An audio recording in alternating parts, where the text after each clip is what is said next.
tidak berpakaian. Qala al-Imam al-Bukhari rahimahullah, haddathana Ishaq bin Nasr qala haddathana Abdul Razzaq an Ma'mar an Hammam bin Munabbih an Abi Hurairah an Nabi sallallahu alaihi wasallam qala كانت بنو إسرائيل يغتسلون عراة ينظر بعضهم إلى بعض أن يغتسل معنا إلا أنه آدر. Jadi hadis ini Ishaq bin Nasr meriwayatkan kepada kami, dia berkata Abdul Razak macam mana?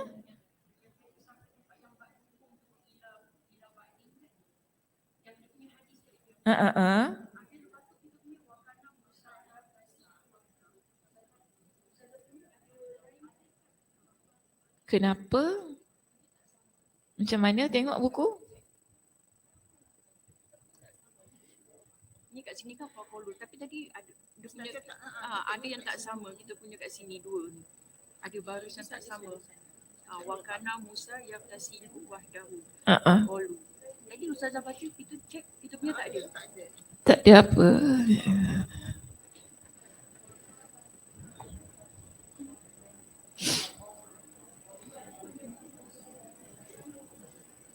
Faqalu wallahi ma yamna'u Musa. Adalah. Wa kana Musa yaghtasilu wahda. Ada tak? Okey, lepas tu? Faqalu wallahi ma yamna'u Musa. Ada? Ayyagtasila. Ma'ana illa annahu adar. Ada? Tak ada? Apa pasal tadi tak ada?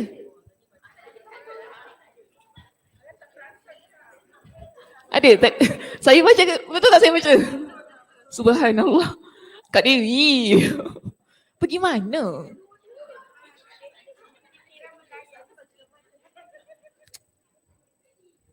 Kak Dewi ni buat suspend.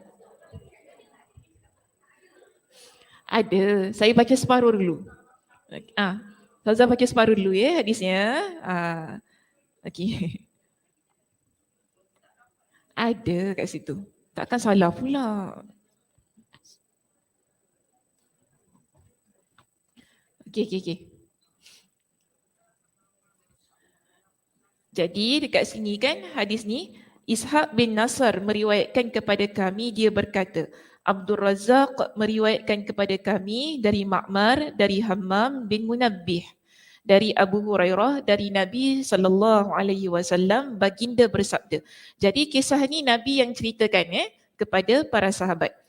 Yang mana Nabi kata begini, dahulu Bani Israel mandi telanjang. Mereka saling melihat satu sama lain. Jadi ni Bani Israel lah pada zaman itu, mereka ni kebiasaannya mandi tanpa pakaian. Jadi itu satu hal lah. Masalahnya ialah bila dah mandi tanpa pakaian tu saling melihat lah badan lah antara satu dan yang lain. Jadi Nabi Musa alaihi salam mandi seorang diri. Walaupun kita kata tadi kan Bani Israel ini mereka mandi saling melihat aurat masing-masing. Tapi Nabi Musa, bila Nabi Musa ni dia akan sembunyikan diri dia. Dia tidak mandi bersama dengan kaum dia yang mana mereka ni akan lihat antara satu dan yang lain. Kemudian di sini dia kata Nabi SAW bersabda kenapa Bani Israel ni bila mereka nampak Nabi Musa mandi seorang diri, mereka kata apa? Orang-orang Bani Israel itu berkata, demi Allah, tidak ada yang mencegah Musa mandi bersama kita kecuali dia mengidap penyakit adar. Itu nanti kita bincangkanlah apa penyakit adar. Jadi mereka kata, oh Musa ni tak mandi dengan kita ni tentang ada penyakit ni. Tu kan, sebab tu dia takut kita tengok penyakit dia. Sebab tu Musa dia mandi dalam keadaan yang seorang diri. Baik, seterusnya Nabi SAW pun menyambung sabda baginda. Fadhahaba marratan yaghtasilu fawada'a thawbahu ala hajarin. Fafarra al-hajaru bithawbihi. Fakharaja Musa fi ithrihi yaqul. Thawbi ya hajar. Hatta nazarat banu Israel ila Musa. Faqalu wallahi ma bi Musa min ba'sin wa akhadha thawbahu fatafiqa bil hajari darba. Faqala Abu Hurairah wallahi innahu lanadabun bil hajari sittatun aw sab'atun darban bil hajar. Baik, maksudnya di sini Nabi sambung cerita tadi. Nabi kata, jadi pada suatu hari Nabi Musa dia pergi mandi. Bila mandi ni Nabi Musa letakkan pakaian dia di atas batu. Kita faham begini, bila Nabi Musa dia mandi di sebalik satu batu ni. Jadi bila dia buka pakaiannya, dia letak pakaian di atas batu-batu tersebut. Masalahnya dalam kisah ini, batu tu melarikan pakaiannya. Batu itu melarikan pakaiannya. Okey? Batu tu dia jalan, batu tu jalan, lalu batu itu membawa lari pakaiannya. Masuk akal? Zaman kita memang tak masuk akal, tapi zaman Nabi Musa masuk akal. Okey, Allah perintahkan batu itu untuk lari. Lari maksudnya bila lari batu tu dengan pakaian-pakaian lain sekali lari. Bila batu tu lari, Nabi Musa kejar. Kejar dalam keadaan yang Nabi Musa kejar dalam keadaan yang tak pakai baju tu. Baju aku. Macam tu kan. Kita macam jalan-jalan dekat interchange, tiba-tiba tudung terbang.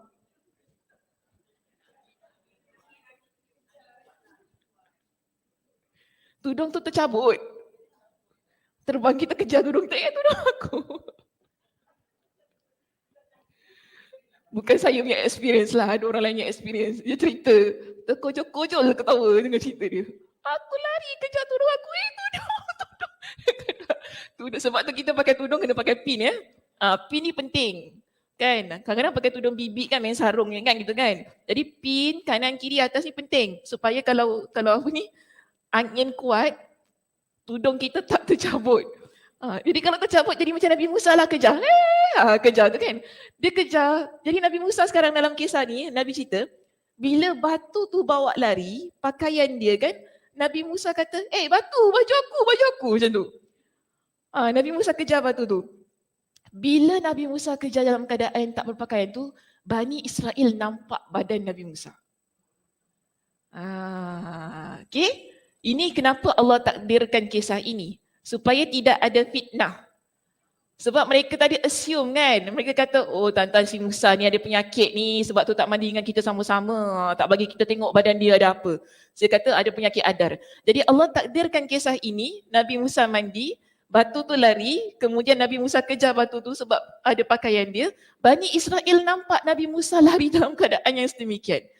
Mereka nampak, kata demi Allah, Musa tak ada penyakit pun rupanya. So ini kenapa Allah takdirkan kisah tersebut. Kemudian Nabi Musa ni kata wa akhadha thawbahu, bila Nabi Musa kejar batu tu, Nabi Musa ambil baju tu, Nabi Musa pukul batu ni. Kata buat lari baju orang. Apa? Happy?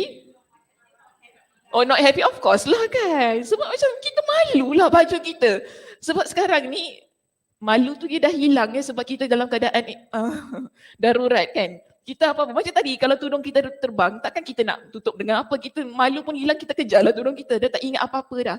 Sama dengan Nabi Musa, bila kita dah ambil baju tu, baru lama aku lari dalam keadaan bogil pula tadi. Jadi macam geram lah kan, tak happy, pukul batu tu. Nabi Musa pukul batu tu. Jadi Abu Hurairah yang meriwayatkan hadis ini, dia kata apa? Pukulan Nabi Musa tu berbekas pada batu tersebut. Saya tak tahu batu tu dekat mana. Jangan tanya saya. Ustazah macam mana nak tengok batu tu? Jangan tanya saya. Okey, wallahu a'lam lah. Tapi Abu Hurairah mungkin dia melihat lah ya batu itu kan. Sampaikan dia kata ada bekas pada batu itu. Kena ingat ya Nabi Musa ni orangnya kuat. Ingat tak kisah yang mana dia tolak Kipti tu kan sampai mati Kipti. Sebab kan dia tolak je. Sampai Firaun cari dia satu Mesir. Sebab apa? Dia didakwa membunuh orang Kipti tu. Padahal dia cuma tolak je, dia bukan nak bunuh pun. Dengan satu tolakan tu, mati orang Kipti tu. Sampai jadi kes jenayah. Sebab kuatnya Nabi Musa AS. Jadi kita nampak, kalau kita pukul batu, bekas tak?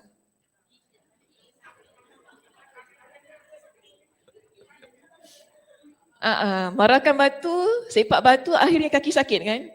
Tapi Nabi Musa, Abu Hurairah kata apa? Bila dia pukul batu tu, ada bekas untuk menunjukkan betapa kuatnya tangan Nabi Musa alaihi salam. Okay, dalam keadaan yang dia memukul batu tersebut. Dan dia kata pukulan itu seolah-olah ada sampai sittatun au sab'atun darban. Nampaknya macam seperti ada 6-7 kali pukulan pada batu itu. Baik, terus kita masuk kepada syarah judul bab. Di sini kita terangkan terlebih dahulu apakah yang dimaksudkan dengan syarah bab pada judul bab kita, iaitu mandi telanjang seorang diri di tempat sepi namun menutupi diri menggunakan kain basahan lebih utama. Apa maksud daripada bab ini? Baik, perkataan yang pertama disebut babun manirtasala uryanan wahdahu fi khalwa. Bab orang yang mandi telanjang seorang diri di tempat sepi. Maksudnya sepi dari keramaian manusia. Maknanya tak ada orang. Okay? Tidak ada sesiapa di situ. Ini dimaksudkan dengan sepi. Sepi bukan kesepiannya. Tiba-tiba dalam keadaan sepi. Kesepian sian je. Bukan kesepian tapi maksudnya sinilah tidak ada orang bersama dengan dia. Ini merupakan penegasan dari perkataan wahdah, seorang diri. Perkataan Al-Bukhari, afdal, lebih utama, menunjukkan bolehnya mandi tanpa busana. Sebab kita kata kalau ini lebih utama, sesuatu yang tak utama itu tak menjadi masalah. Okey? Mandi tanpa pakaian okey, tetapi dengan ada pakaian lebih afdal. Menunjukkan bahawa kalau kita telanjang tak ada masalah. Dengan syarat tak ada orang. Kita sendirian. Okay, macam sekarang lah mungkin kita mandi dalam tandas rumah kita kan. Tak ada sesiapa dengan kita, kita mandi sendiri. Itu dalam keadaan yang tidak berpakaian. Tak ada masalah. Okey saja. Tapi kalau kita nak mengambil kepada pendapat yang ada dalam kitab ini yang mengatakan lebih afdal, kita ada kain basahan. Macam orang lama-lama lah. Kat kampung-kampung ya. Kenapa kat kampung-kampung mandi ada kain basahan cik ya?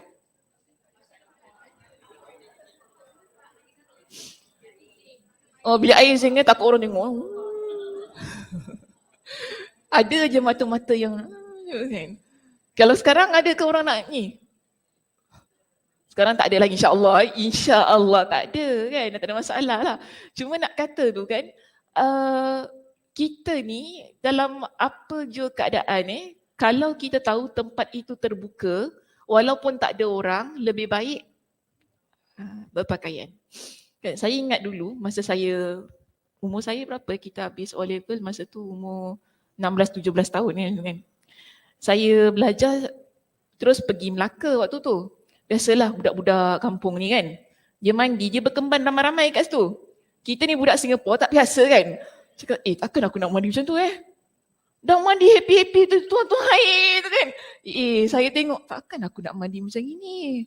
Seumur hidup daripada kecil sampai ke umur 16 tahun tu tak pernah pun mandi depan orang, berkembang gitu. Terus saya kata dengan anak mandi dalam toilet boleh? Mandilah dalam toilet, tak masalah pun. Cuma tu saya nak kata ginilah, mana letak hayak tu? Hayak tu maksudnya rasa malu kita kan.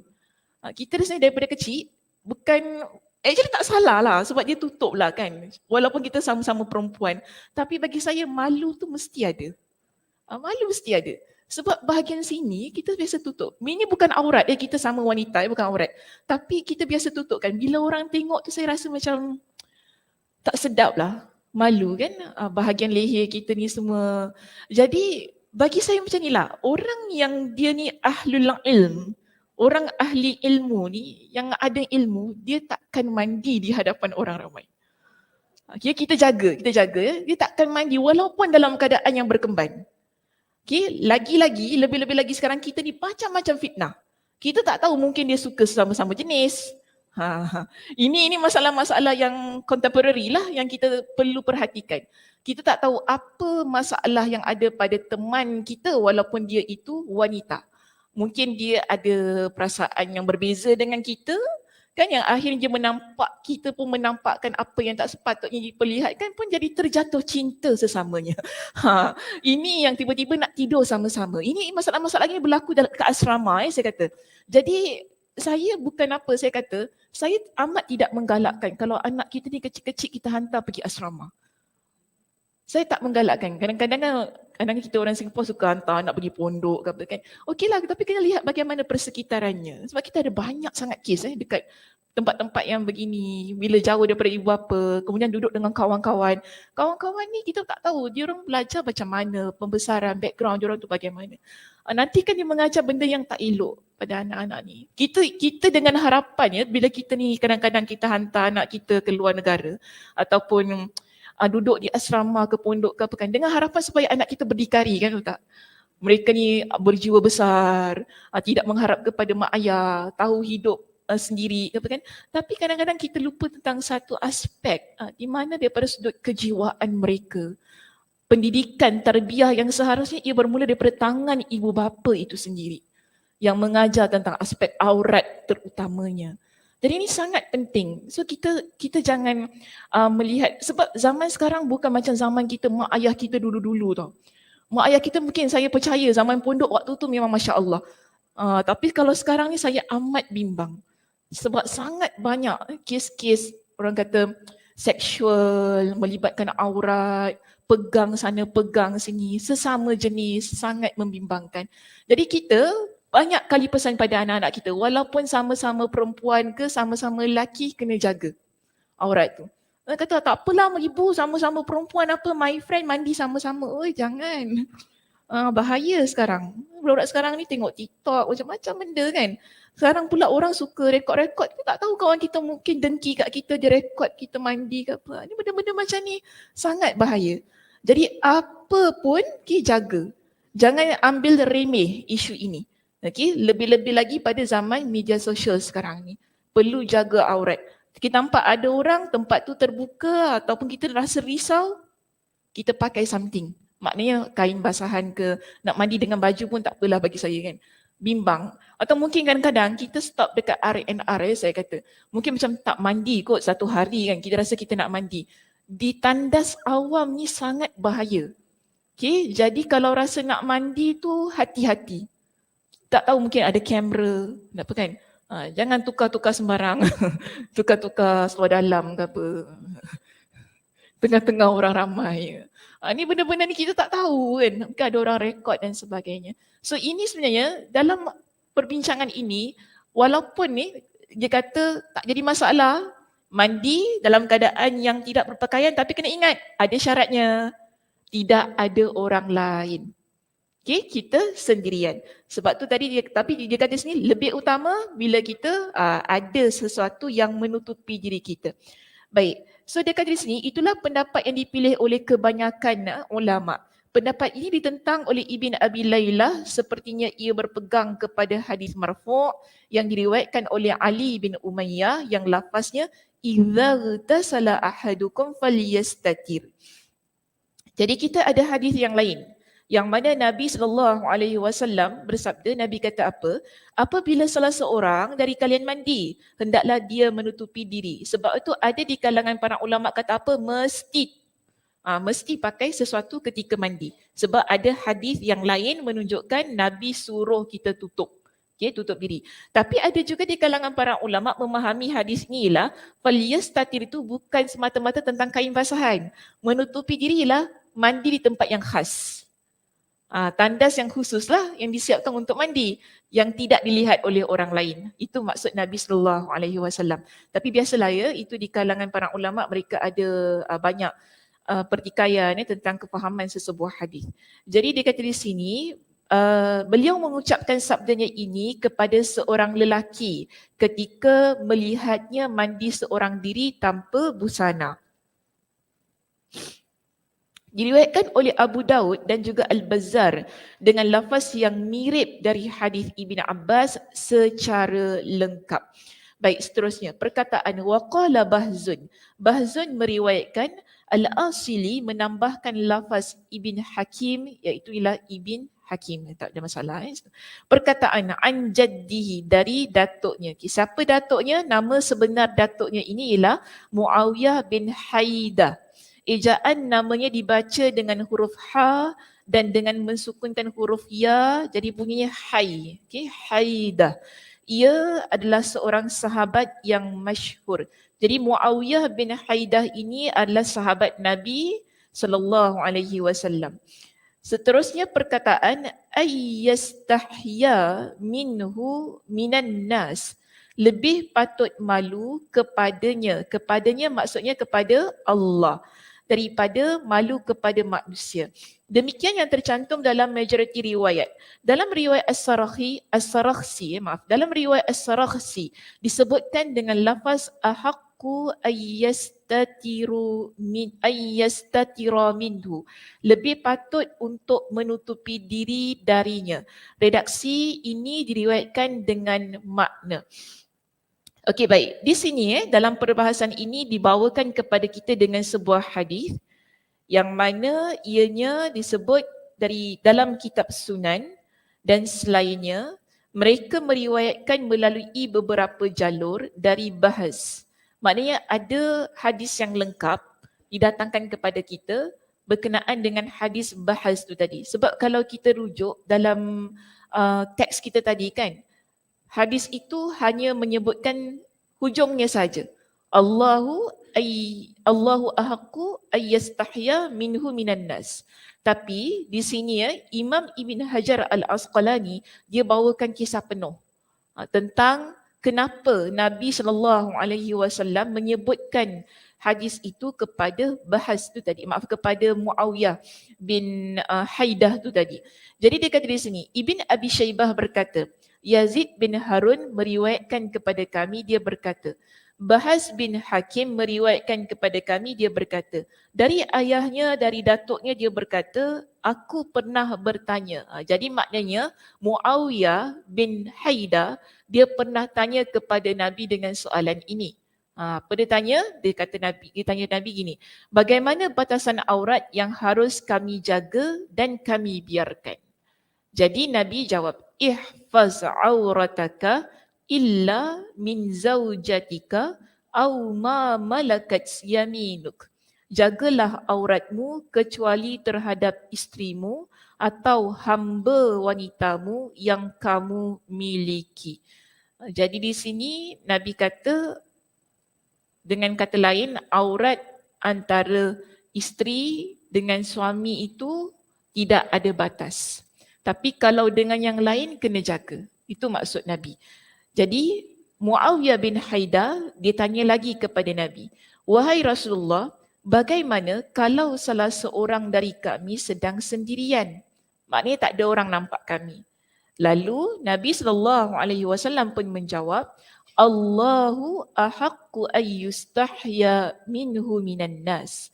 Lebih patut seseorang malu terhadap Allah daripada malu terhadap manusia. Jadi inilah kita panggil sebagai punca kenapa Nabi SAW sebutkan begitu kepada Muawiyah bin Haidah. Asalnya tanya tentang aurat sesama kita ni lah, macam mana. Nabi kata apa? Dengan yang lain kena tutup. Tapi kalau dengan wife, dengan isteri boleh buka. Okey. Kemudian dia tanya, tapi kalau kita seorang-seorang macam mana? Boleh bogel seorang-seorang?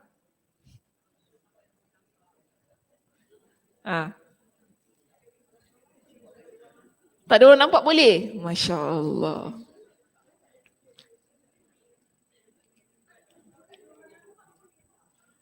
Tak ada orang nampak boleh? Kak Dewi jangan Kak Dewi. Okay, kalau kita, no. Maksud saya, situasi yang bukan mandi. Bukan mandi. Dalam rumah, suami dah pergi kerja, anak semua pergi sekolah, semua seorang kat rumah. Macam mana? Panas lah. Bogel kat rumah. Itu maksud saya. Tak ada kerja. Oh, tak ada kerja, cari kerja ya. Panas, tak ada orang nampak kan kat dalam. Boleh suka kat dalam. Tak ada orang nampak, okey lah. Macam mana? Tingkap buka ke tutup? Tutup pasal buka aircon kuat-kuat je. Tak senonoh So ugly. Ugly ke scary? Both. Ugly and scary. Tak dapat dibayangkan. Ya gitu. Tapi saya tanya boleh ke tidak? Malaikat lari. Mana dapat dalil tu malaikat lari?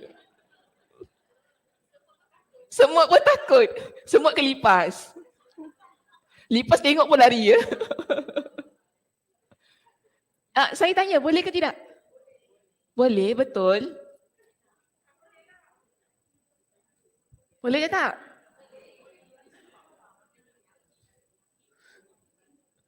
Ada penyakit, maknanya tak boleh pakai baju. Betul. So kalau dia seorang lah.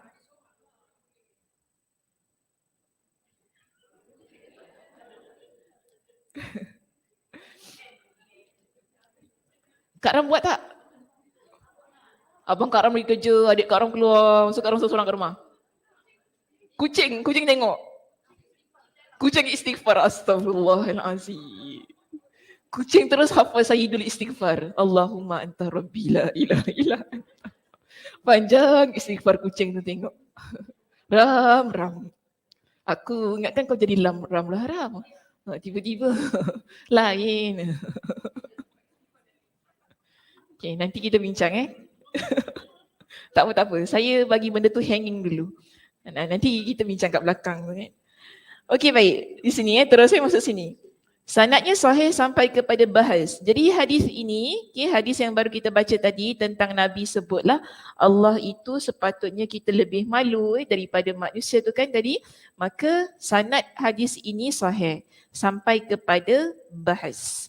Okay, tak apalah yang di situ tinggalkan perenggan tersebut sebab dia bincang tentang sanad lah. Saya tak nak pening-pening kepala tentang sanad tu. So, yang penting hadisnya sahih. Baik, di sini terus saya masuk kepada muka surat berikutnya. Kalau saya di sini saya nak masuk pada perenggan dari redaksi hadis tersebut. Jumpa? Okey, jumpa Dari redaksi hadis tersebut dapat diketahui bahawa hal ini berlaku dalam masalah membuka aurat. Jadi dalam hadis yang kita baca tadi tentang dia tanya batasan aurat dia kan. Antara siapa tadi? Antara semua orang ni kan Nabi berikan kepada dia dengan apa? Pasal ni. Sejuk aircon kuat sangat. Macam sedih pula saya ni. Aircon kuat sangat. Jadi kita nampak macam ni. Hadis yang baru kita baca tadi yang Nabi kata tentang Allah itu sepatutnya lebih kita malu daripada manusia. Hadis ini isunya lah tentang membuka aurat.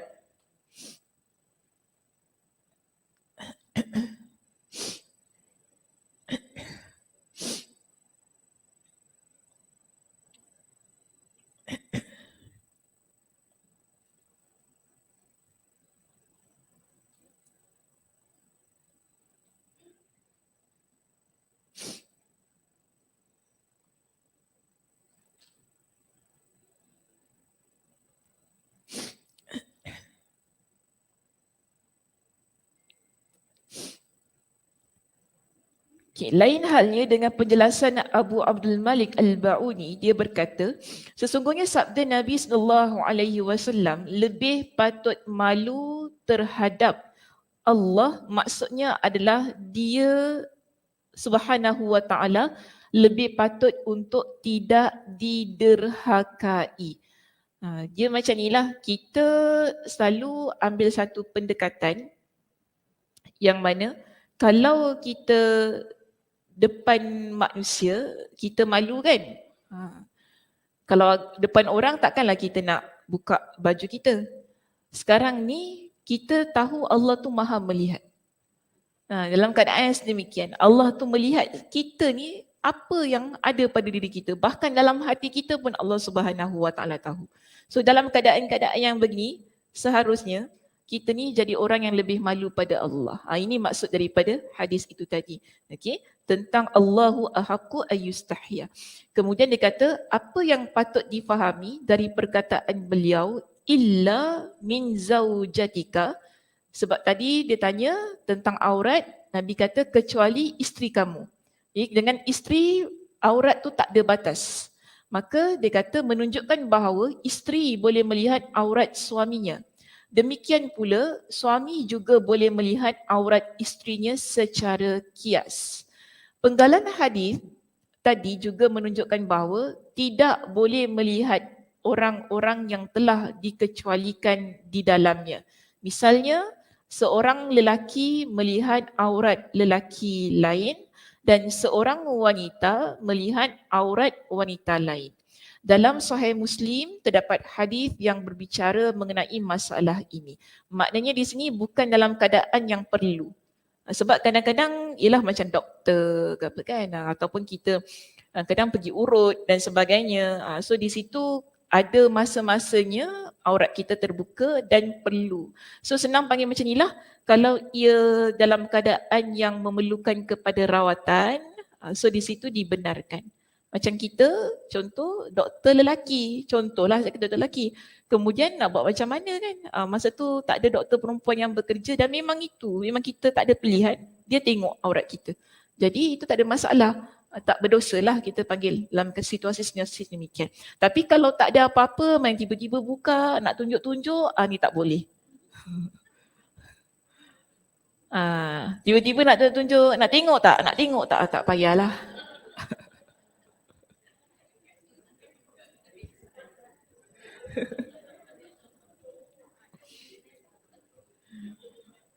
Tak cakap tak apalah, sama je Jah. Jah sama Jah, tak apalah Jah. Sama je pattern kita Jah. Tak payah tengok lah. So nanti jadi masalah pula, takut tembel. Betul ke kalau tembel tu sebab tengok aurat orang? Tak adalah kan. Kenapa orang dulu-dulu cakap gitu Kenapa mak-mak suruh cakap tembel tengok apa? Kenapa mak-mak suka gitu Agaknya mungkin ada satu cerita lah kot jadi gitu. Kenapa Kak Syah? Apa dia? Oh kalau buat pap smear, betul lah. Buat pap smear memang segan kan. Tapi nak buat macam mana dah orang perempuan. Banyak benda orang perempuan nak kena check kan.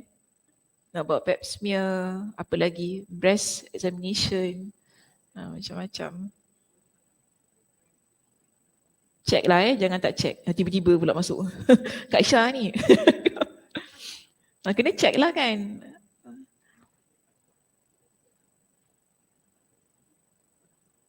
Ada orang dia takut nak buat ni pemeriksaan kan. Kenapa takut? Takut sakit. Bagi saya kalau tahu awal tu lebih baik sebenarnya. Kan kalau kita ada penyakit, contoh pap smear tu kan, memang saya tahu benda tu sakit. Tapi kalau tahu lebih awal kita ada masalah cervix ke apa, dapat diubati, itu lebih baik. Daripada tiba-tiba dah tahu stage 4, dah tak boleh rawat. Itu lagi sedih lah kan. Jadi kalau boleh ada peluang tu, sekarang Singapura dia ada banyak program semua yang untuk menjaga kesihatan lah supaya kita ada healthy lives. Okey, seterusnya di sini dia kata apa tadi? Selain itu secara zahirnya hadis bahas ini menunjukkan bahawa telanjang seorang diri tidak dibolehkan secara mutlak. Nampak tak? Tadi saya tanya, boleh tak? Tiba-tiba tak ada orang kat rumah nak ni, tak pakai baju. So di sini kita nampak daripada hadis yang kita baca tadi menunjukkan bahawa seorang diri, kalau telanjang seorang diri tak boleh secara mutlak. Jadi macam ini bagi hukum macam ni.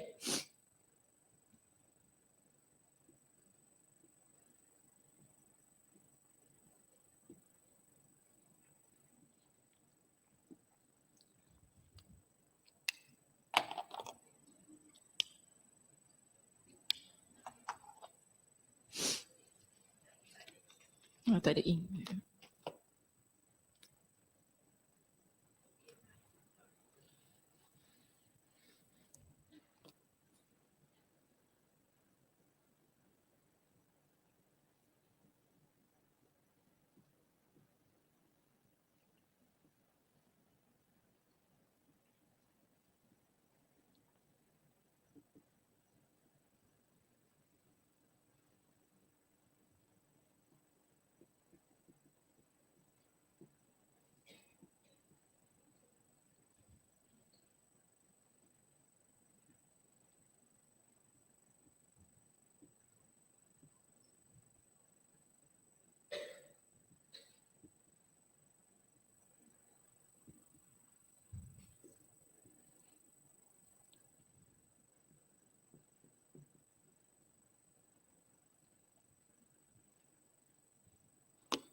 Okay, so nampak macam ni lah bila kita dah bincang dalam hadis itu, hukum sekarang ni kita tak nak berpakaian. Kita tak nak berpakaian tak nak berpakaian. Maksudnya tak ada baju pada badan kita ni. Kita lihat pada dua situasi ni. Hadis sebut tentang mandi. Okay, sekarang mandi kalau kita sendiri tak ada pakaian, okey. Yang penting tempatnya tertutup, tempatnya selamat, tak ada sebarang fitnah yang kita risaukan. Jadi boleh. Namun tadi kata apanya, lebih afdal ada kain lah Tapi kalau kita tak nak, tak ada masalah. Dia tak jadi hukum dosa ke apa, tak ada. Baik. Kemudian kalau dalam ramai orang memang telanjang tidak dibenarkan. Mutlak kat situ. Sekarang ini kita ada situasi selain mandi. Macam tadi saya katalah tiba-tiba dekat rumah kan tak ada orang, kita tak nak pakai baju, mungkin panas ke apa kan cuaca, lepas tu rumah pula tak ada aircon, macam tu lah. Kadang-kadang macam tu kan keadaan. So kita tak nak pakai baju, nak bogil kat rumah kan, nak bogil kat rumah. Jadi dua situasi ini sama ada sendiri ataupun ramai orang tidak dibenarkan. Okay, tidak dibenarkan. At least macam inilah, pakai something. Maksudnya apa? Nak pakai baju seksi ke apa, macam tu kan, yang tali dia kecil. Pakailah apa-apa baju bebek. Banyak makcik panggil sebut tu kan, nak pakai baju bebek ke apa. Tak apalah, boleh, yang penting pakai baju.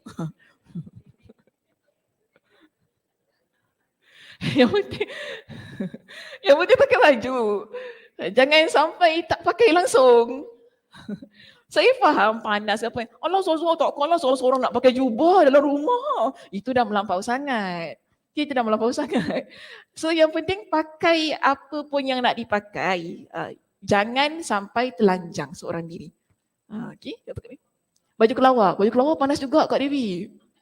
Oh, angkat tangan masuk angin.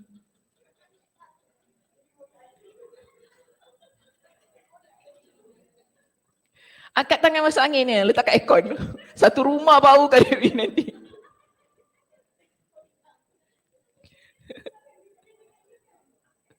Balik-balik tak hilang bau. Suami balik, apa Devi, rumah bau apa ni? InsyaAllah Kak Devi wangi orangnya. InsyaAllah. Okay, so itulah dia sebutkan tadi. Baik, sekarang kita masuk. Akan tetapi Al-Bukhari justru membolehkan mandi seorang diri tanpa busana. Beliau berdalil dengan kisah Nabi Musa dan juga kisah Nabi Ayyub alaihi salam. Cara mengambil dalil dari kedua kisah tersebut, menurut huraian yang disebutkan oleh Ibn Battal adalah dengan menyatakan bahawa kedua Nabi itu termasuk Nabi kita yang kita diperintahkan untuk mengikutinya. Jadi kita ada dua kisah. Satu kisah Nabi Musa yang mandi dalam keadaan yang tidak berpakaian. Keduanya ialah kisah Nabi Ayub. Nanti kita baca pada hadis berikutnya. Okay? Kisah Nabi Ayub yang juga disebutkan oleh Nabi SAW mandi tanpa pakaian. Jadi kedua-dua Nabi ini, bila Nabi ceritakan, tidak ada larangan. Bila Nabi ceritakan hadis tu, Nabi tak kata tak boleh mandi dalam keadaan sedemikian. So di sini Imam Ibn Battal kata apa? Adalah dengan menyatakan bahawa kedua Nabi itu termasuk Nabi yang kita diperintahkan untuk mengikutinya. Jadi apa yang Nabi Musa buat dan juga Nabi Ayub buat, kita boleh ikut. Sebab apa? Nabi SAW tidak memberikan kritikan pada perbuatan itu. Berbeza jika datang satu lagi hadis, Nabi kata umat aku tak boleh buat gitu. Kalau gitu keadaannya baru kita tak boleh buat. Jadi sebab itu di sini Imam Ibn Battal kata apa lagi? Ini hanya berlaku bagi pendapat yang mengatakan bahawa syariat orang-orang sebelum kita adalah juga syariat bagi kita. Namun dia kata kalau orang yang berpegang syariat umat yang terdahulu bukan syariat kita, maka mereka tak boleh beramal dengan hadis itu tadi. Okay, so sebab di sana ada pendapat lah, kata apa yang semua pada Nabi-Nabi terdahulu, semua yang mereka buat tu kita boleh buat. Tapi actually ada hukum-hukum yang tak boleh. Kan? Ada hukum-hukum yang tak boleh kita apply apa yang ada pada umat Nabi Musa, Nabi Isa, kan? mereka memiliki syariat yang berbeza dengan syariat Nabi SAW. Okay, sebab kita memiliki Al-Quranul Karim sebagai panduan. Jadi ada hukum-hukum yang berbeza. Namun ada perkara-perkara yang masih lagi boleh kita apply, okay, untuk kehidupan seharian kita. Dengan syarat Nabi tak memberikan kritikan pada apa yang mereka lakukan. Baik, maka dia kata di sini, namun kelihatannya cara mengambil dalil dari kedua kisah tersebut adalah dengan menyatakan bahawa Nabi SAW menyampaikan kedua kisah itu tanpa mengomentarinya sedikit pun. Itu yang tadi saya kata. Bila Nabi sampaikan, Nabi tak kritik. Nabi tak berikan apa-apa komen. So di sini bermakna kita nampak di situ boleh untuk kita mandi dalam keadaan yang sama sebagaimana yang dipertunjukkan oleh Nabi Musa dan juga Nabi Ayyub alaihissalam. Maka di sini kata sebab jika itu menunjukkan kesesuaiannya dengan syariat kita. Jadi bermakna keadaan itu apa yang berlaku pada syariat Nabi Ayyub, Nabi Musa sama dengan syariat Nabi SAW. Sebab jika tidak, seandainya pada kedua kisah tersebut ada sesuatu yang tidak sesuai dengan syariat kita, tentu Nabi SAW telah menjelaskannya. Okey, baik. Berdasarkan hal itu, makna yang terdapat dalam kedua hadis tersebut harus dikompromikan dengan cara memaknai pengertian hadis bahas sebagai sesuatu yang lebih utama. Itulah yang disyariatkan oleh Al-Bukhari dalam judul bab. Sementara sebahagian ulama Syafi'iyah menguatkan pendapat yang menyatakan keharamannya. Macam mana? Ada pendapat sebahagian, bukan semua ya, sebahagian. Ulama Syafi'iyah kata tak boleh, haram mandi dalam keadaan yang telanjang. Sebahagiannya. Namun pendapat yang masyhur dari ulama-ulama terdahulu mereka adalah sama seperti pendapat para ulama lainnya bahawa hukumnya adalah makruh. Jadi sebut hukumnya adalah makruh. Jadi di situ kata lebih afdal memakai kain basahan untuk menutup diri ketika mandi. Tapi tak salah kalau sekiranya memilih untuk tidak memiliki ataupun tidak mengenakan apa-apa kain ketika mandi. Makruh di situ. Makruh ni bukan makruh yang merujuk kepada haram. Makruh maknanya tak digalakkan sajalah gitu keadaannya. Okey, terus ya masuk kepada syarah hadis.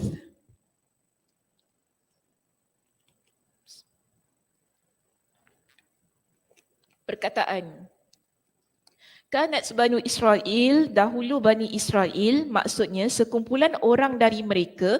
Ini sama seperti makna yang disebutkan dalam firman Allah Subhanahu wa taala.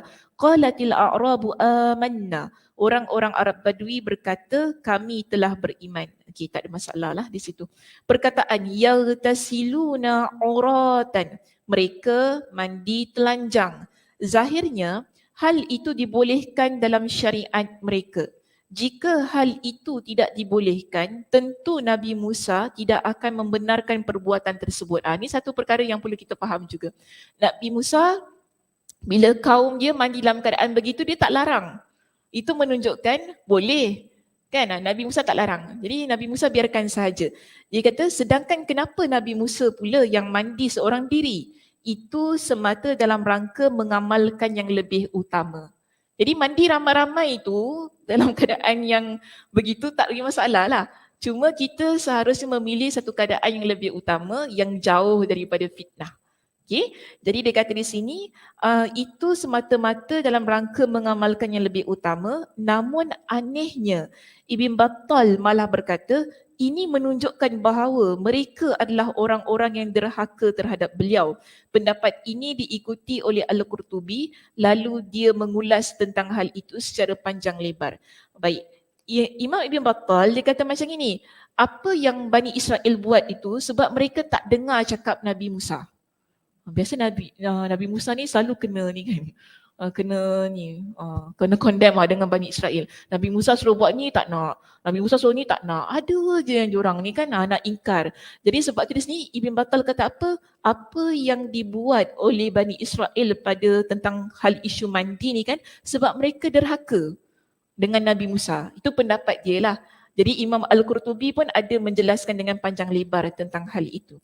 Okey, baik. Tadi sebut mereka kata bila mereka ni nampak Nabi Musa mandi seorang-seorang di balik batu tu, oh mesti Musa ni ada penyakit adar. Okey, penyakit adar tu penyakit apa? So di sini terangkan perkataan adar. Huruf pertamanya dibaca panjang, kita baca adar, okey, dengan mad, dengan huruf dal dipatahkan tanpa titik serta huruf ra tidak ditasydidkan. Jadi bacaannya biasa saja. Okey, tak perlu tegas-tegas, tak perlu ditekan-tekan ya. Adar macam tu. Jadi Al-Jauhari berkata makna kata al-adara adalah pembengkakan pada testis. Boleh faham? Nak terangkan lagi? Tak payah saya segan nak terang. Tak faham apa dia? Laki-laki punya itu. Bengkak, maknanya bengkak. Testis tahu testis? Tak payah sebut tak payah terang yang buahnya tu. Okey, sebab yang buahnya tu. Bukan yang panjangnya, yang buahnya. Jadi di situ maksudnya, maaf kalau ni sebab saya takut ada orang tak faham tapi buat-buat faham. Okey. So bagi mereka mungkin Nabi Musa dia bengkaklah dekat situ sebab tu dia malu nak tunjuk kita. Tu yang dia mandi sembunyi tu. Jadi dia orang kata begitu kepada Nabi tentang Nabi Musa.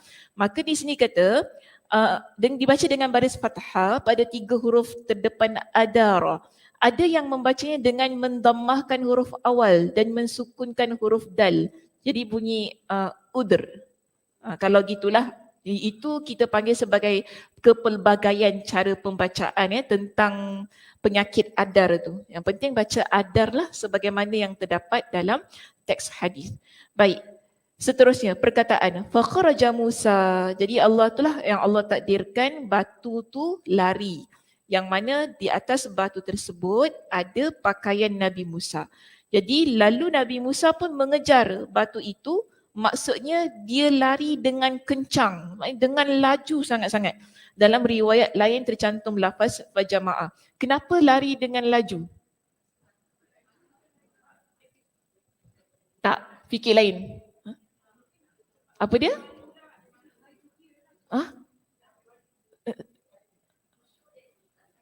Yes, to show yang dia tak sakit. Kan kalau sakit dekat situ macam nak lari? Betul tak? Kalau sakit dekat situ macam mesti jalan pelan-pelan kan? Baju aku. Sekarang ni untuk menunjukkan tak bengkak bahagian tersebut menyebabkan dia boleh lari kuat. Jadi bila Bani Israel yang nampak, tak sakit ni, kalau sakit takkan nak lari macam gitu sekali kan.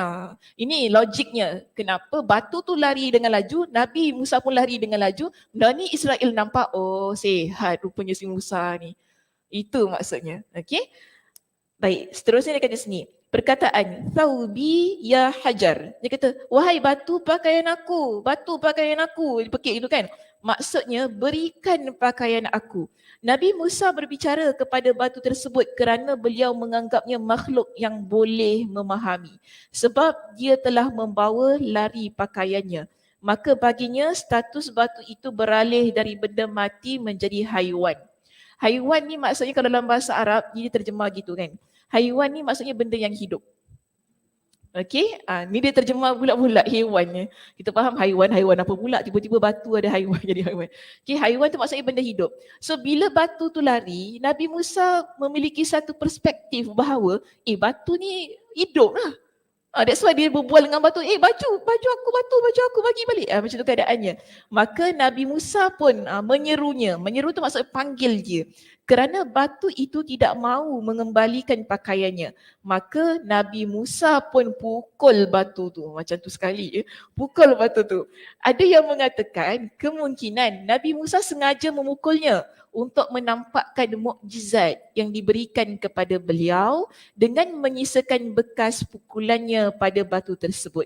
Dan boleh jadi pula beliau memukulnya kerana berdasarkan wahyu. Itu hanya kemungkinan-kemungkinan sajalah ya. Tidak ada pendapat yang tepat kenapa Nabi Musa pukul. Kalau nak ikut pendapat Kak Aisyah pun boleh sebab Nabi Musa tak happy. Sebab tidak ada pendapat yang tepat lah. So kita just fikir secara logik je lah. Kenapa pukul kan? Macam kita tersandung batu, kita sepak batu. Macam tu keadaannya kan. Situasi-situasi demikian je biasa berlaku dalam kehidupan kita. So logik lah kenapa Nabi Musa pukul batu tu. Tak puas hati dengan batu, geram sangat, buat malu je. Larikan baju kita sampai aku pun terpaksa lari telanjang, orang nampak aurat aku. Baik, seterusnya perkataan hatta nazarat, hingga mereka melihat. Siapa yang melihat di sini? Bani Israel. Zahirnya mereka melihat tubuh Nabi Musa. Dengan begitu berargumentasi atas bolehnya melihat aurat pada kondisi darurat. So daripada hadis ini kita dapat satu lagi hukum. Dalam keadaan tersebut bukan sahaja boleh mandi dalam keadaan tidak berpakaian, okey? Satu lagi hukum kita dapati bahawa dalam keadaan yang darurat kita nampak ataupun kita tengok aurat orang itu. Sebab nak tutup macam mana, tentu dia lari depan kita kan.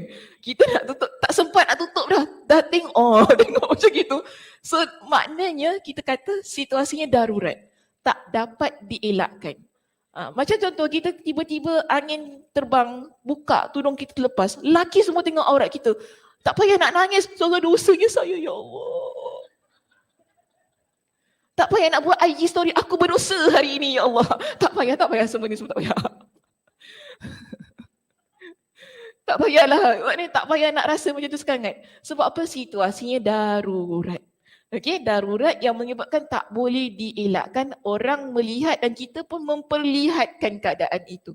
Okey, so dia kata di sini misalnya untuk pengobatan, dia berikan kepada kita dengan contoh yang lain kan, yang lebih apps lah dengan kita punya konteks.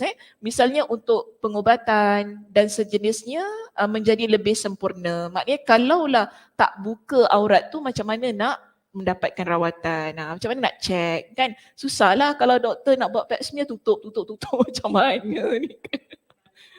Cannot my aurat cannot see. Tak, doktor tak balik. Dia terus buka, dia masukkan terus. Geram sangat aku dengan Mek ni. Nak tutup apa kan. Kau ni melambatkan kerja aku. Terus je betul. Baik-baik tak sakit jadi sakit. Itu masalahnya. Jadi kita pun kena faham ya, ada hukum situasi-situasi yang dibolehkan, contoh dalam kondisi darurat tadi. Baik, Imam Ibn al-Jauzi mengemukakan adanya kemungkinan bahawa saat itu Nabi Musa mengenakan sarung. Jadi dia kata kemungkinan adanya situasi yang mana Nabi Musa mengenakan sarung. Kerana biasanya sarung yang basah menampakkan bahagian tubuh di baliknya. Jadi kalau kain basahan tu dia dah basah kan, dia melekat kan kat badan kita kan. Jadi boleh nampak lah, cuma dia tak logik. Kalau nak tahu bengkak ke tak bengkak. Tak nampak sangat lah kan. Okey, takkan nak nampak. Susah. Okey, tak apa. Kerana biasanya sarung yang basah menampakkan bahagian tubuh di baliknya. Lalu dia menganggap baik pendapat yang dinukilkan dari para gurunya, namun pendapat tersebut perlu ditinjau kembali. Itu pendapat yang perlu kita koreksi lagi lah. So tak adalah tu saja je beritahu kepada kita ada pendapat yang mengatakan sedemikian. Jadi kita tak kecoh lah kalau tiba-tiba baca pendapat-pendapat lain dalam kitab-kitab lain. Baik, seterusnya perkataan fatafiqa bil hajari darba. Dia pun memukul batu tersebut dengan sekali pukulan. Itulah yang tertulis dalam kebanyakan riwayat. Dalam riwayat Al-Kushmihani dan Al-Hamawi tercantum dengan lafaz fatafiqal hajara darba. Dengan demikian kata Al-Hajar dibaca mansub kerana adanya fi'il yang tersembunyi. Dan asumsi kalimatnya adalah gitulah, tak apalah. Tu cuma daripada sudut lafaz tak menjadi masalah. Baik, perkataan qala Abu Hurairah berkata kalimat yang diucapkan Abu Hurairah ini hanya sebagai pelengkap perkataan Hammam untuk bukan termasuk bahagian dari riwayat dengan sanad muallaq. Okay, jadi ini bukan hadis ya. Yang Abu Hurairah kata kemungkinan tu yang dia pukul sampai 6-7 kali sampai ada bekas pada batu tu, itu bukan hadis. Itu adalah pendapat Abu Hurairah. So jangan keliru dan nanti takut dimasukkan dalam hadis nanti. Okay, so dia adalah statement yang terpisah. Baik, seterusnya saya nak habiskan bab ini, kita baca hadis berikutnya tentang kisah Nabi Ayyub alaihi salam. Okay, apa yang terjadi kepada Nabi Ayyub?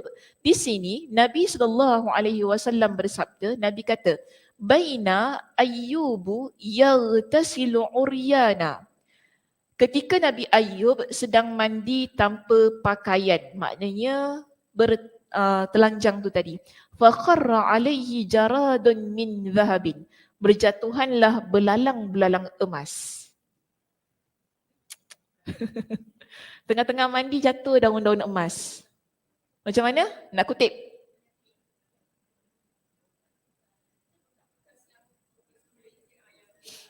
Tak. Belalang emas. Betul, belalang betul jatuh. Okey? Logik tak? Nampak tak logik? Zaman Nabi Ayub logik. Okey? Zaman tu logik. Dia macam zaman-zaman mak-mak kita ada benda tak logik, tapi kita bila sekarang ni bila dengar tak logik tapi mak kita kata aduh wujud. Okey, ada wujud. So pada zaman Nabi Ayub ada berlaku hal itu. Jadi apa yang berlaku, faja'ala ayyubu yahtathi fi saubih. Maka Nabi Ayub pun memungutinya dan memasukkannya ke dalam pakaiannya. Fanadahu rabbu. Jadi Allah Subhanahu wa taala pun menyerunya, ya Ayyub, alam akun agnaituka amma tara. Wahai Ayyub, bukankah aku telah mencukupimu dari apa yang kamu saksikan? Nabi Ayyub ni seorang nabi yang kaya kan? Jadi Allah tanya dia, setakat belalang emas yang kau nampak berjatuhan ketika kau mandi tu, kenapa sampai kau kutip belalang tu? Bukankah kau dah ada banyak harta kau dekat rumah tu kan? Jadi Nabi Ayyub pun kata kepada Allah, qala bala wa izzatika walakin la ghina bi an barakatika. Nabi Ayyub pun kata, ya demi keagunganmu, akan tetapi aku perlu kepada keberkatanmu. Maknanya belalang yang jatuh ni sebagai tanda keberkatan Allah Subhanahu wa taala. Jadi Nabi Ayyub dia tidak mahu melepaskan sebarang perkara yang berkait rapat dengan keberkatan Allah Subhanahu wa taala. Sebab tu dia kutip belalang tu dimasukkan dalam baju dia lah.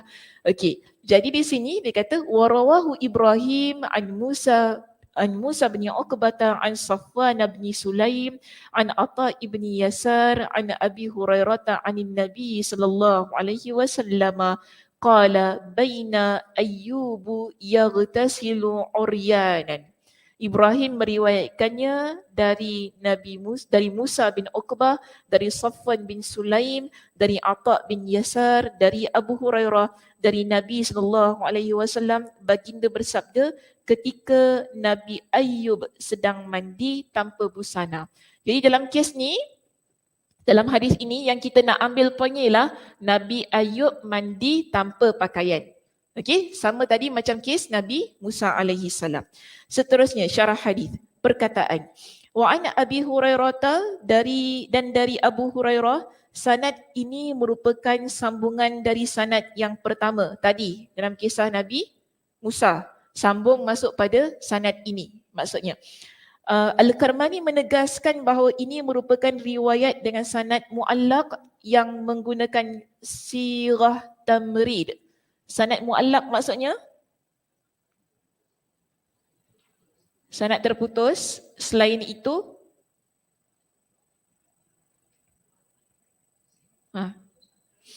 sanad mu'allaq maksudnya terputus tu betul, tapi ada lagi satu.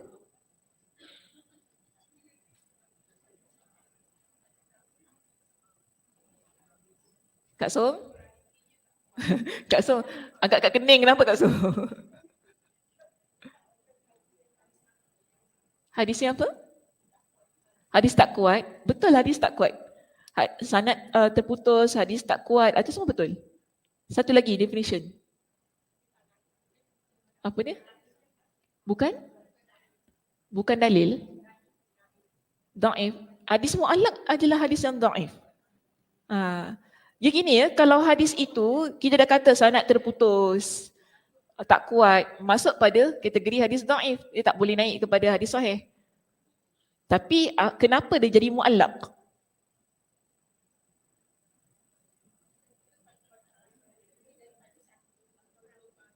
Satu perawi.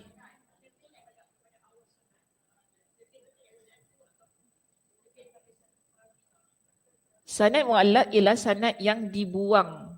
Okay. Dibuang perawinya.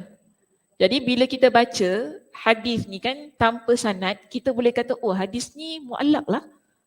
Sebab dia tergantung. Kalau kita nak terjemah perkataan mu'allaq tu secara literal, kita kata yang tergantung. Tak ada sahabat yang meriwayatkan, tak ada tabi'in, tak ada di kalangan siapa pun tiba-tiba daripada Nabi SAW.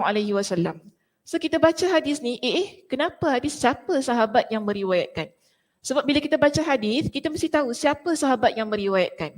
Bila kita tahu sahabat yang meriwayatkan, bermakna di situ potensi untuk kita periksa kesahihannya sangat luas. Tapi sekarang dah tak ada sahabatnya mana ni, tak ada nama sahabat tu kan. Tiba-tiba terus masuk pada Nabi, kita bimbang. Mungkin dia adalah sanadnya mu'allaq dan akhirnya jadi da'if. Kalau hadis da'if susahlah nak jadi dalil untuk guna pakai. Okey. Kemudian dia kata guna sirah tamrid. Sirah tamrid ni maksudnya ialah ungkapan lafaz yang menunjukkan hadis itu tidak kuat.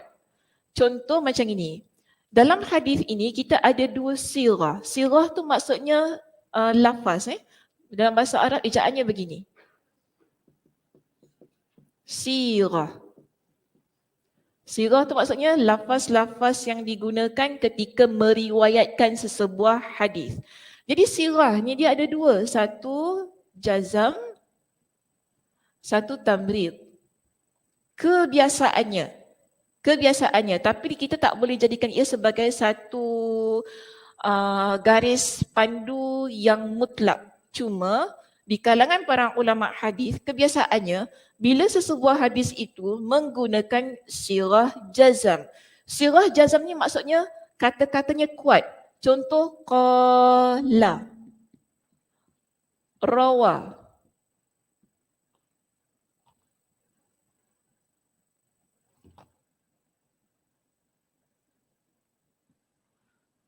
Ataupun haka, okey, telah berkata, telah meriwayatkan. Abu Hurairah telah meriwayatkan. Abu Hurairah telah menceritakan. Menunjukkan bahawa bila perawi itu dia gunakan kata-kata jazam ini, kan ungkapan kata jazam ni, kita dengar, kita baca, kita kata oh hadis ni kuat. Sebab dia punya sirah tu mu'tamad, jazam, kuat. Tapi kalau dia guna sirah tamrid, ini kehati-hatian di kalangan para ulama, dia akan kata macam ni, ruwiyah, diriwayatkan. Hadis itu diriwayatkan oleh Abu Hurairah. Orang yang faham hadis, bila dia dengar diriwayatkan, bermakna kesahihan hadis itu masih lagi dibimbangi. Kebiasaannya begitu. Okey, belum confirm ataupun mungkin hadis itu dia da'if tapi ada hadis lain yang menguatkan, akhirnya dia boleh naik kepada taraf yang sahih. Tapi asalnya adalah da'if, begitu kan? Maka di situ di kalangan para ulama lebih cenderung untuk menggunakan sirah tamrid, iaitu ruwiya, hukiya, kan? Maknanya mereka akan guna satu lafaz yang menunjukkan diriwayatkan, diceritakan, didengar, dibawa, semua perkataan-perkataan sedemikian. Jadi kita panggil sebagai sirah tamrid. So dia kata ni, sanad mu'allaq dengan sirah tamrid menunjukkan bahawa kedaifannya kuat. Betul tak? Dahlah dia mu'allaq tadi. Tadi saya tanya mu'allaq tu hadis apa? Ramai kata oh hadis dhaif, tak ada terputus sanad dan sebagainya, kan? Tak boleh dipercayai. Okeylah, dia dah dhaif. Kemudian kedhaifan hadis ini dikuatkan dengan sirah yang tamrid.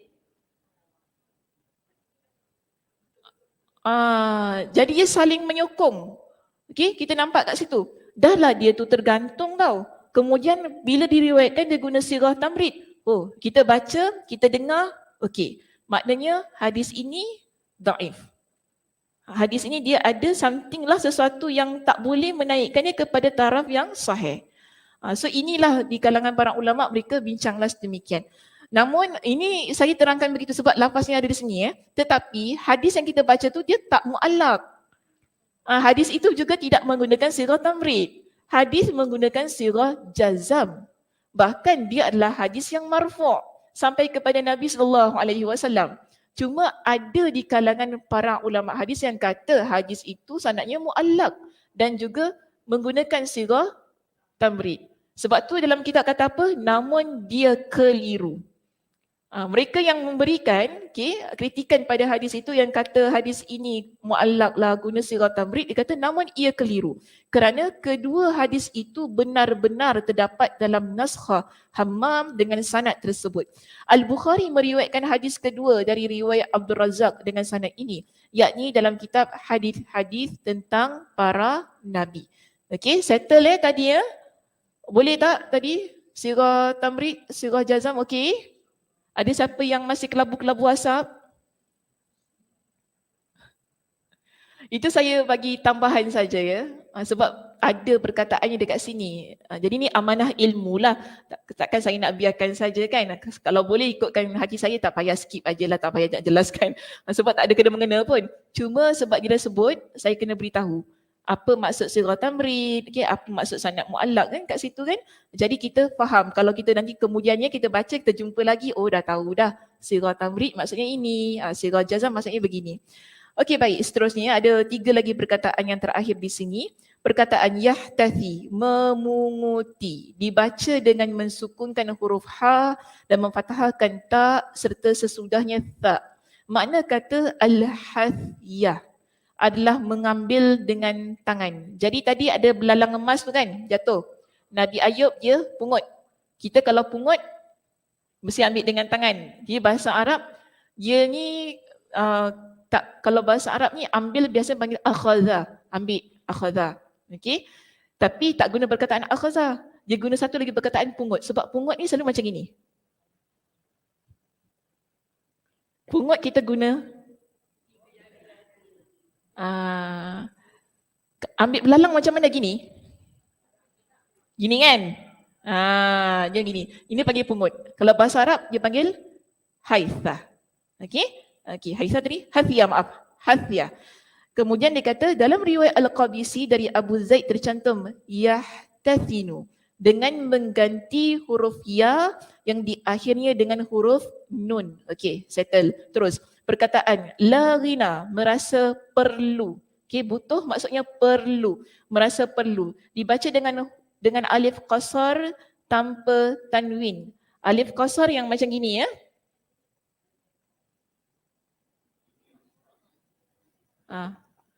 Dia bukan ya, tapi ni alif. Kita panggil sebagai alif qasar. Sama. Okey, alif maksurah pun sama. Mana tadi? Namun dengan catatan kata la di sini kita tak perlu tinggalkan. Akhir sekali perkataan warawahu Ibrahim. Ibrahim meriwayatkannya, ia adalah Ibrahim bin Tahman. Dengan sanad ini, ia meriwayatkannya secara mausul dalam hadis riwayat An-Nasa'i dan Al-Ismaili. Apa maksud hadis mausul? Bersambung sampai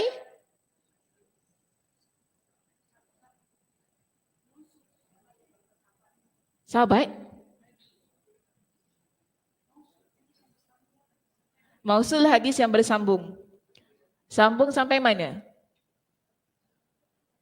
Tak sampai mana-mana. Yang penting dia bersambung. Tak sambung sampai mana-mana. Cik Zai. Dah tengok-tengok aircon. Sambung sampai mana hadis mausul?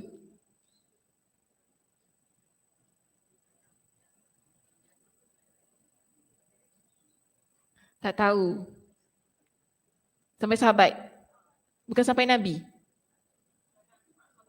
Nabi marfu'.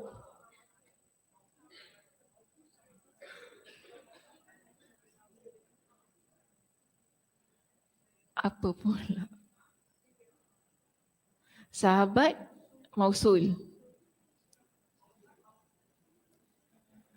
Tak. Okay. Hadis yang bersambung maksudnya dia sambung sampai Nabi. Sampai Nabi juga. Okey, maknanya tidak. Okey, macam ni. Hadis mausul Hadis mausul ni nak tunjukkan kepada kita tidak ada yang terputus. Dia lawan kepada maqtu'. Okey? Dia tidak ada yang terputus pada pertengahan ataupun akhir hadis itu. Jadi dia adalah istilah yang umum. Okey, mausul. Marfu' memang sampai kepada Nabi. Itu memang kita pastilah. Cuma kena faham juga. Kadang orang kata, wah hadis ni mausul. Mausul tu macam mana? Okey, mausul sampai mana? Itu pun persoalannya juga yang perlu kita periksa kembali. Baik, tapi yang penting secara umumnya mausul tu maksudnya hadis itu tidak terputus. Maknanya ia bersambung. Dalam hadis riwayat An-Nasa'i dan Al-Ismaili, Ibn Battal berkata, cara mengambil dalil dari hadis Ayyub, iaitu tadi kisah Nabi Ayyub yang dia kutip belalang emas tadi, adalah dengan menyatakan bahawasanya Allah Subhanahu Wa Taala menegur Nabi Ayyub kerana mengumpulkan belalang-belalang tersebut. Bukan kerana Nabi Ayyub mandi tanpa pakaian. Ini menunjukkan bolehnya mandi dalam kondisi demikian, iaitu tidak berpakaian. Perbahasan tentang hadis ini akan disebutkan dalam kitab hadis-hadis tentang para nabi insya-Allah. Okey, selesai. Tentang mandi tanpa pakaian. Jadi hukumnya bagaimana yang dah saya letakkan dekat atas sini. So kita lihat kepada situasi ketika mandi, kalau sendiri ialah boleh tak perlu pakaian, tapi lebih afdal pakai. Bahkan ada di kalangan para ulama kata pun makruh kalau tak pakai pakaian. Kemudian kalau ramai orang, pangkah tak boleh. Kalau situasi selain mandi macam mana? Sama ada sendiri ataupun ramai orang, kedua-duanya tidak dibenarkan. Melainkan dalam kondisi-kondisi yang darurat. Kok-koklah tiba-tiba seorang baju kena api nak buka kan. Okeylah, ikutlah keadaan-keadaan yang logik untuk diaplikasikan. Okay, wallahu a'lam bissawab. Okay, baik, saya tutup dengan tasbih kafarah. Subhanakallahumma wa bihamdika asyhadu an la ilaha illa anta astaghfiruka wa atubu ilaik. Assalamualaikum warahmatullahi wabarakatuh.